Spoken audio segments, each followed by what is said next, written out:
It is Tuesday, October the 3rd, the day that about 2 million retired Canadians and I decided would be a very good time to bring the issue of pension splitting here to Parliament Hill. So we had our pension splitting conference today and tried to bring experts from around the country to build the argument to persuade the Minister of Finance that he ought to consider doing this in his next budget. I'll have a little bit more on that conference in a minute. And by the way, the best thing that actually happened to me today was more than 30 members of Parliament showed up to support pension splitting, or at least to be involved in the issue. That was fantastic because they came from all sides of the House, from all political parties. A very great thing. I'm really happy about that, and I'm very appreciative to them for doing that. One of my colleagues who did show up, by the way, I spent a couple of minutes prior to the conference with him. His name is Gord Brown. He's a member of Parliament for an area south of Ottawa, down on the North Shore of the St. Lawrence River, and he's been very concerned with the issue of pension splitting. And I talked with him before this took place, and I wanted you to hear that conversation, and then I'll be back in a minute. Well, in terms of pension splitting and seniors, do you have a number of seniors in your riding? Have you heard from them on this particular absolutely. issue? I had a panel for local TV in my TV riding, thing, that's right. And I did that panel and talked about the fact that we should have a system where we were taxing the family rather than the individual. And in this case, senior pension income, people are penalized who may have had only a single income earner over the years. And I think that we should work towards tax fairness in that regard. I know that the government's committed to tax fairness, and hearing from our members, and I look forward to working more with the people at the conference and to helping to push that issue along. Now, the Minister of Finance, it strikes me, has been trying to get as much input as possible. Have you sensed that as well? Well, absolutely. Right now, we are having pre-budget consultations, and I encourage all organizations and groups to put forward their issues. And right now, this is an issue that I know that some members of caucus, colleagues that I've talked to, are interested in putting forward. And I know that you've been a strong advocate on this issue, and will continue to put that forward. Now, one thing that people watching this may wonder is, you and I are members of Parliament. Do we react when people send us emails and letters, and when they lobby us to bring an issue forward, or we just delete them and forget about it? Oh no, as you know, we get hundreds of emails every day from different people on various issues, and sometimes you agree with them, sometimes you don't, but often you can help people and give them an opportunity to put their issues forward. That's an important part of a member of Parliament. It may not necessarily be our party policy, or it may be something that I completely disagree with, but we encourage people to contact us, and we obviously hear from people every day. Good. All right, Gord Brown, thank you very much for your support on the issue. I truly appreciate it. You've been a great friend. More on MPtv right after this.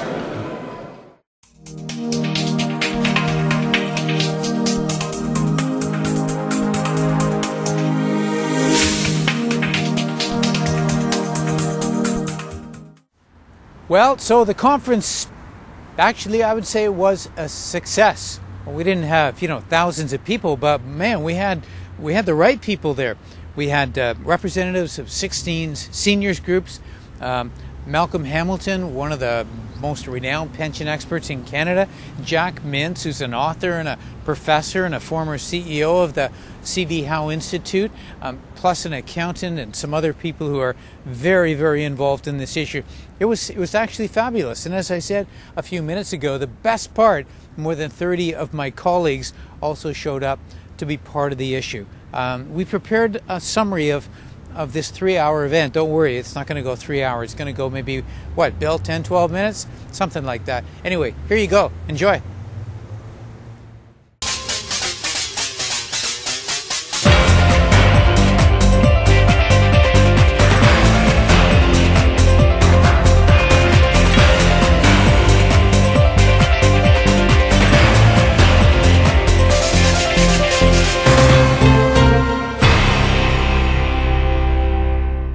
Bonjour à tout le monde. Thank you very much for being here today. It's a pleasure indeed to see you all, and thank you very much for taking the time to be part of our event today.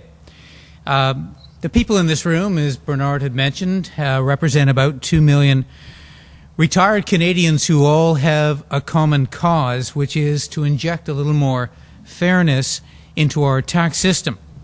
So let me state the issue very clearly for those who really need to be reminded of exactly why we're here. Canada's tax system is based on individual income rather than what a household earns.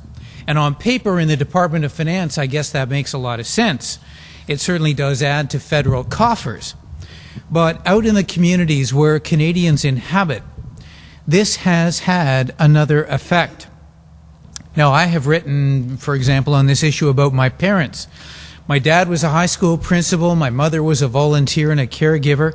And in retirement, all the family income went through my father's hands. And it was taxed at the highest marginal tax rate. And that seriously impacted their retired life. Two people lived on one income, and yet that income was taxed as if it had been earned by a single taxpayer, a single income earner, with just the needs of one person. So millions of people today in this country find themselves in exactly the same boat. In fact, the model of my parents' marriage was the model of families traditionally for that generation. And they ended up paying the price, for sure. And the price for that? Well, the price for doing what the government of the day expected, the guy going off to pursue a career, the woman staying at home to bring up a family. You know, he helped to build the economy, she helped to build society. The price they paid, of course, they were taxed as one. And with no recognition of the disparity of income that had happened during their careers, with no appreciation of a woman's unique contribution to our country, to our society, and putting these people, as today, at an absolute disadvantage to other couples with two incomes or a single income earner. And so it's just an issue of fairness. That's why we're here. We're here to try and change that system. We believe pension income should be split between a husband and a wife in retirement so that both of these people pay taxes at a more reasonable rate, and more importantly, at a rate which recognizes the contribution that both of these people have made to our society and our country. It's called pension splitting, and that is what we want. So, we are asking the Minister of Finance to arrange this in his next budget. Failing that, we would ask the Prime Minister to make this a Conservative policy plank in the next election platform. We ask members of Parliament of all stripes to lend their support to get their colleagues and their parties and their leaders on board to make this policy the policy of every political organization. And also, I ask my colleagues to listen to their constituents, to honor the seniors of this country, and ultimately to do the right thing. Our tax code is far from perfect, as one would expect. And it falls to MPs, who are legislators, of course, to try constantly and make the tax code better. I have long argued for a family tax return in Canada, which might average income within a household, improving the lives of single-income families, working families with children, and retired couples on pensions. Now, all of these groups, I believe, need our help, and the family will be stronger, ultimately, when we arrive at some form of income splitting that a joint tax return would offer. I've committed myself as one MP to try and help us get there, and I certainly hope more of my colleagues will lend support, and I know they are. But the first and most important step on the road to income splitting is to allow senior couples to share pensions. This is because, of course, those folks have the fewest options. They're retired, they're out of the workforce, they have little, if any, opportunity to increase their income or to reduce expenditures. They need tax fairness, and they need it now. And that's why we're here. Okay, I'm, as you can see, retired. I think I'm retired. But I'm 75, and I might symbolize the kind of person that we're going to be referring to. I've been out of the workforce for some time, retired, and we don't have a heck of a lot of time for change. If you look at me statistically, I'm statistically dead, because the age for my generation of male is earlier than 75. I'd like to remind you that, like myself, the seniors you're talking about understand the makings and the workings of the government, as a citizen should. 80% of us turn out to vote. I think you'll find that a great number of the soldiers that you have in the trenches in all parties, we're nonpartisan, they are among us. You'll see some of them here today. I think it's important to also say we're not looking for some special deal for seniors. This issue belongs to anyone that hopes to retire with some degree of dignity someday with a fair tax system. We're not against fair taxing. In fact, we fought two world wars so that we could have it. So we'll pay our taxes. If the government, in its great wisdom, needs more taxes, we'll pay our share. But we want them to be fair, and they want them to be just, and we want equality. What we want? Well, we want that senior retired couples, that's age 65, we want the option to split our incomes, our registered retired pension incomes, including RIFs, as we now can with CPP, QPP, Canada Pension Plan. Why should politicians do this? I think Garth explained this, but I would like to emphasize this is a matter of fairness and justice. And I think that even the Charter speaks to that in Section 15. The issue here is not one of whether seniors are treated well or badly relative to young Canadians. The issue here is whether within the ranks of seniors everybody's being treated fairly or not. And in this instance, it's my view, and it's the view, I believe, of all those who support pension splitting, that there is an inequity between families with two pensions and families with one pension and the same total income. Specifically, the family with one pension is asked to pay substantially more tax than the family with two pensions that come to the same amount. Pension splitting is a way of addressing that inequity.